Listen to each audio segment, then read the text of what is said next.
Polres Pidi menangkap dua pria berinisial HY dan F karena menjadi pengedar narkoba jenis sabu-sabu. Dari tangan tersangka pelaku, polisi menyita barang bukti seberat 101,2 gram dan 5,9 kg sabu. Kapolres Pidi AKBP Jaka Mulyana mengatakan pada Kamis pekan lalu polisi menyamar menghubungi pelaku HY untuk membuat janji. Mereka kemudian sepakat bertemu di Terminal Bernun untuk bertransaksi.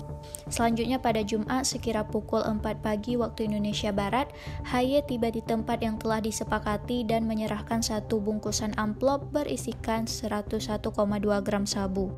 Jaka menjelaskan HY yang merupakan warga Aceh Tamiang mengaku sabu tersebut diperolehnya dari lelaki berinisial TS dan F yang berdomisili di Sumatera Utara.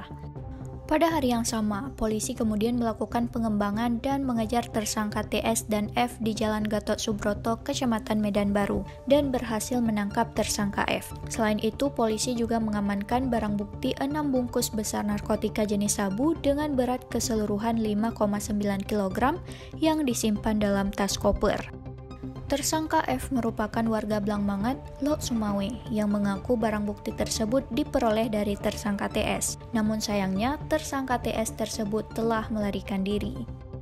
Kedua pelaku disangkakan pasal 114 ayat 2 atau pasal 112 ayat 2 Undang-Undang Republik Indonesia Nomor 35 Tahun 2009 tentang narkotika.